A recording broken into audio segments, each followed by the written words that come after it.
Hello, dear students. I'm Poonam Som. Welcome you all in our YouTube channel, Sims Official. Today, in this video, we will start the chapter number 5 of Geography, that is water. So, let's start it.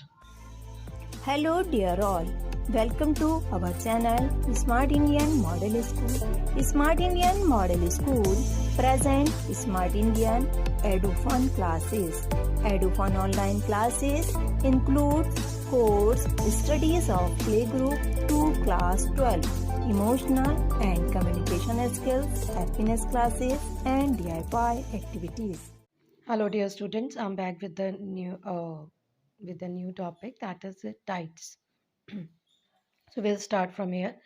Tides. What are the tides? हमने पहले पढ़ा था waves के बारे में, ठीक है? Now the tides.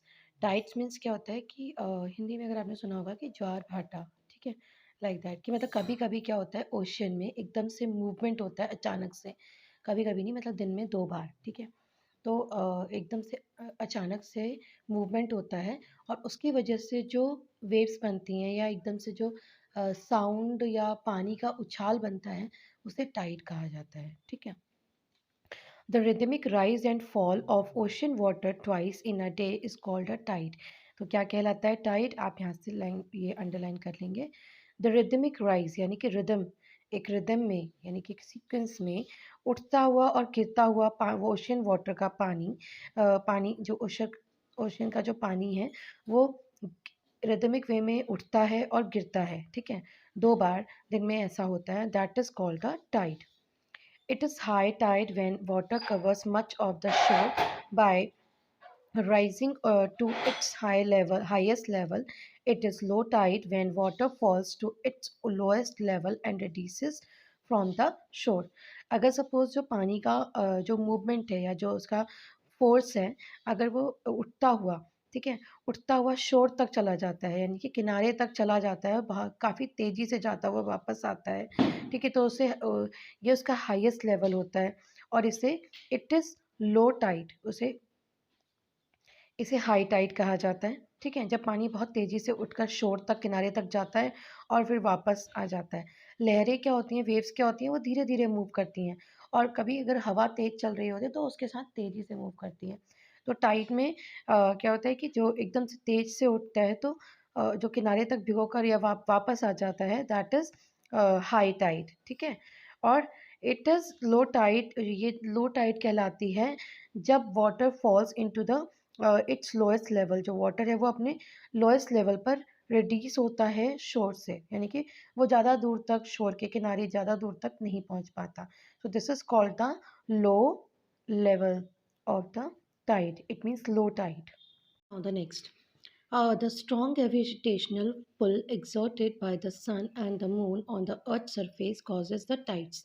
और ये किस लिए होता है कि जो स्ट्रॉन्गेस्ट ग्रेविटेशनल यानी कि गुरुत्वाकर्षण से जो बल यानी कि पुल करते हैं, जब ग्रेविटेशनल पुल होता है, एग्जर्ट किया जाता है by the sun and the moon, ठीक है, सन और मून के द्वारा जब ग्रेविटेशनल पुल किया जाता है किसकी तरफ, अर्थ की तरफ, अर्थ सरफेस की तरफ, तो इसकी वजह से क्या बनती हैं, टाइड्स, ठीक है। The water of the earth closer to the moon gets puller under the influence of the moon's gravitational force and causes high tide. और ये रीज़न जहाँ पे हाई टाइड पढ़ा था पीछे हमने, तो उसका रीज़न क्या होता है कि the water of the earth, कि जो अर्थ का जो वाटर है, जब वो क्लोज़र आ जाता है मून के और वो गेट्स पुल, और उसके बाद वो पुल मतलब उसे एक पुल किया जाता है, ग्रेविटेशनल पुल यानी कि फोर्स लगाया जाता है या धक्का दिया जाता है under the influence of the moons gravitational force, और किसके द्वारा, मून के ग्रेविटेशनल फोर्स द्वारा, तो इसकी वजह से क्या होता है, हाई टाइड occurs होती हैं. During the full moon and new moon day, the sun, the moon and the earth are in a same line and tides are highest. अब जिस दिन फुल मून होता है, जैसे पूर्णिमा, ठीक है, पूर्णिमा का दिन कहा जाता है, या जिस दिन फुल मून होता है या न्यू मून डे होता है, उस दिन सन, मून और अर्थ तीनों एक ही सीक्वेंस में सेम लाइन में होते हैं और जिससे उस समय पर जो टाइड्स होती हैं वो सबसे ज़्यादा हाईएस्ट होती हैं। These tides are called the spring tides. तो जो सबसे ज़्यादा स्ट्रॉन्ग टाइड्स होती हैं, स्प्रिंग टाइड्स कहलाती हैं। और स्पेशली ये कब होता है? That occurs on the full moon day या फिर न्यू मून डे, ठीक। But when the moon is in its first and last quarter, मगर जब मून अपने फर्स्ट और लास्ट क्वार्टर में होता है, the ocean waters get drawn in diagonally opposite direction by the gravitational pull of sun and moon resulting in low tides। मगर जब moon अपने फर्स्ट और लास्ट क्वार्टर में होता है, तो जो ओशन वाटर होता है वो गेट ड्रॉन, वो उसे मतलब अ, उसे फ़ोर्स किया जाता है या उसे मीन्स उसे पुश किया जाता है इन अ डायगोनली डायगोनली अपोज़िट डायरेक्शन, दूसरी अपोज़िट डायरेक्शन में, विपरीत दिशा में। किसके द्वारा? ग्रेविटेशनल पुल ऑफ सन, ठीक है? गुरुत्वाकर्षण किसका लगता है वहाँ पर?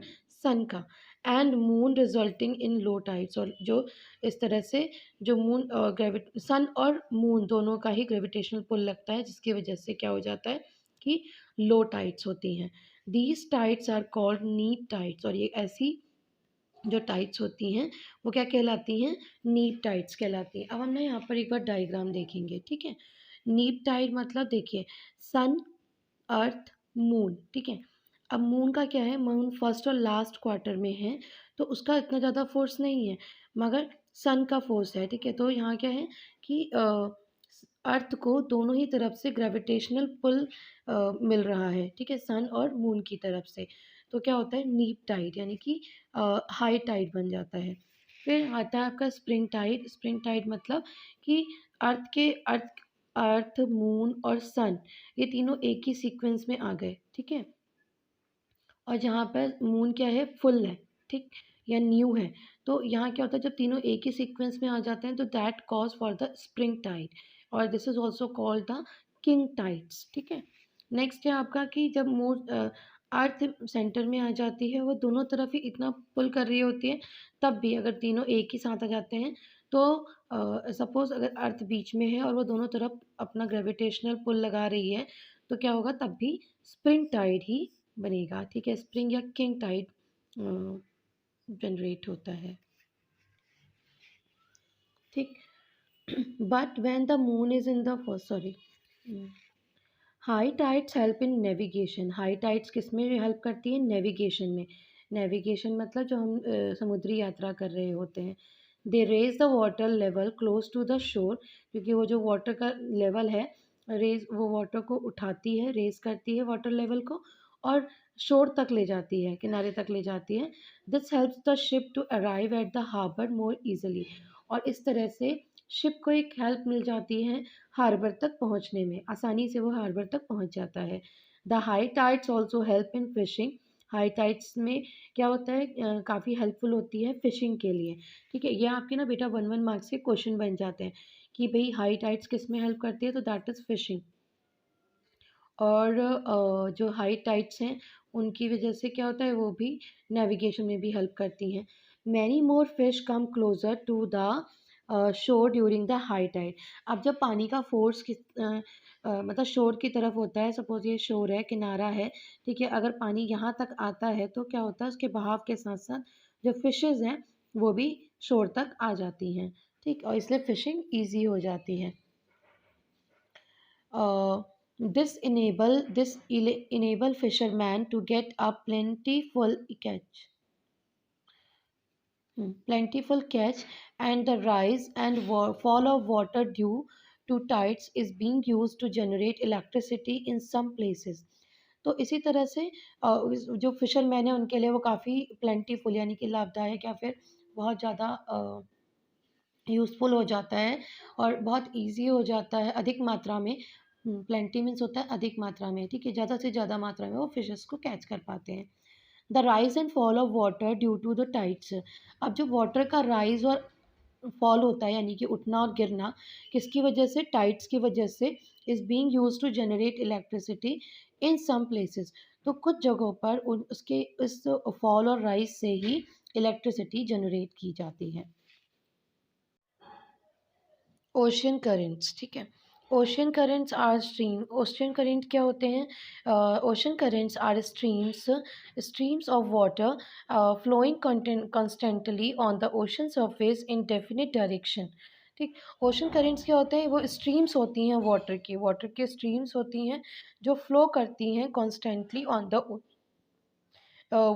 ओशन के सरफेस पर इन अ डेफिनिट डायरेक्शन, मगर वो एक ही डेफिनिट डायरेक्शन में दिशा में बहती हैं। द ओशन करेंट्स में बी वार्म और कोल्ड, और जो ओशन करेंट्स हैं वो गर्म और ठंडे भी हो सकते हैं। आप फिगर 5.6 में देखेंगे। ठीक है, अभी देखेंगे हम। Generally the warm ocean currents originate near the equator and move towards the pole. और जो जनरली जो वार्म ओशियन वो करेंट्स होते हैं, या धारा, हिंदी में धारा बोला जाता है। तो वार्म ओशियन करेंट्स जो होती हैं जनरली वो कहाँ से ओरिजिनेट होती हैं, इक्वेटर के पास से, ठीक है, और मूव करती हैं पोल की तरफ। ठीक है, इक्वेटर और पोल तो सबको पता ही है ना। The cold currents carry water from the polar or higher latitude to tropical or lower latitude। और जो इसी के अपोजिट जो कोल्ड करेंट्स होते हैं, दे कैरी वाटर, वो वाटर कैरी करते हैं कहाँ से, पोलर से या फिर हायर लैटिट्यूड से। और किसकी तरफ, ट्रॉपिकल की तरफ या फिर लोअर लैटिट्यूड की तरफ। The, the Labrador Ocean current is cold current, while the Gulf Stream is a warm current। ये important है, इसको लर्न करिए कि जो ये नेम है, ठीक है, the Labrador ocean. The Labrador ocean current is a cold current, ठीक है, जबकि जो गल्फ स्ट्रीम है इज़ अ वार्म करंट। यानी कि गर्म, ये ठंडे पानी की धारा है और ये गर्म पानी की धारा है। The ocean current influence the temperature conditions of the area. अब जो जैसे ओशन करंट्स जहाँ जिस एरिया में होते हैं वैसा ही वहाँ का टेम्परेचर बन जाता है। Warm currents bring about warm temperature. जो वार्म करंट्स होते हैं उनकी वजह से टेम्परेचर कैसा रहता है, वार्म रहता है ओवर द लैंड सरफेस, पूरे लैंड सरफेस पर जो टेम्परेचर है वो वार्म रहता है। The area where the warm and cold currents meet provide the best fishing ground. The area एक और ऐसा एरिया जहाँ पर वार्म एंड कोल्ड करेंट दोनों ही मिलते हैं, ठीक है। तो ऐसा भी एक एरिया है जहाँ पर दो, एक तरफ से गर्म धारा आती है, एकदम से ठंडी, यानी कि कोल्ड और गर्म, और वो आकर मिलते हैं, तो वो प्रोवाइड करते हैं the best fishing grounds of the world. ठीक है, तो यहाँ पर सबसे ज़्यादा, मतलब कह सकते हैं सबसे ज़्यादा फिशिंग इसी ग्राउंड पर या इसी एरिया पर होती है, क्योंकि वहाँ पर पानी कैसा हो जाता है, जब कोल्ड और वार्म आ रहा है तो वो नॉर्मल पानी हो जाएगा, ना वो ज़्यादा ठंडा रहेगा ना ज़्यादा गर्म रहेगा। तो ऐसे में जो फिशरीज़ हैं, तो जो फिशिंग है वो आसानी से सर्वाइव कर जाती हैं। तो जो फिशिंग ग्राउंड सबसे बेस्ट फिशिंग ग्राउंड बन जाता है पूरे वर्ल्ड का। Seas around Japan and the eastern coast of North America are such example। और इस टाइप के जो एग्जाम्पल है जिसके बारे में हम बात करें ना, बेस्ट फिशिंग ग्राउंड, तो ऐसे कुछ समुद्र हैं जो अराउंड जापान, जापान के आसपास एरिया में, और and the eastern coast of America, North America के ईस्टर्न कोस्ट के साइड पे, ठीक है। These are the best example of these currents, ठीक है, मिक्स करेंट्स कह सकते हैं हम। The areas where a warm and cold current meet also experience foggy and weather, making it difficult for navigation। कई बार द एरिया, ऐसे areas जहाँ पर warm and cold current meet करते हैं या मिलते हैं, ऑल्सो एक्सपीरियंस, तो वहाँ पर ऐसा भी देखा गया है कि वहाँ का जो वेदर है वो ज़्यादातर फॉगी वेदर रहता है, यानी कि मतलब धुआं, ठीक है, फॉग से भरा हुआ वेदर रहता है। और काफ़ी टाइम पे वो सबसे ज़्यादा वो किसके लिए हार्मफुल होता है, नेविगेशन के लिए, डिफ़िकल्टी फेस, ऐसे में डिफ़िकल्टी फेस करती है नेविगेशन को, ठीक है, करनी पड़ती है। अब आप देखेंगे यहाँ पर दिया हुआ है ओशन करेंट्स, तो ये पूरे वर्ल्ड का मैप दिया हुआ है। यहाँ पर कुछ टाइड्स दिए हैं, जैसे यहाँ पर आपको दिया हुआ है गल्फ स्ट्रीम। गल्फ स्ट्रीम हमने क्या बताया था आपको कि दैट इज़ द वार्म, ठीक है, ये वार्म ओशियन है। तो जितने भी ये रेड कलर से मूव किए हुए हैं ये सब कैसे हैं, वार्म ओशियंस हैं, और ब्लू कलर से जो किए हुए हैं ये कैसे हैं, कोल्ड ओशियंस हैं, ठीक है। यानी कि ये, और यहाँ पर क्या है, कहीं जगह पर ये दोनों चीज़ें ही, जैसे अब ये नॉर्थ अटलांटिक ओशियन है, ठीक है, तो यहाँ से कोल्ड भी आ रहा है और यहाँ से हॉट भी आ रहा है, यानी कि वार्म, ठीक है, तो यहाँ पर इसका मीट हो जाता है, like that. Understood? Hopefully you have understood the chapter. Thank you बेटा, एंड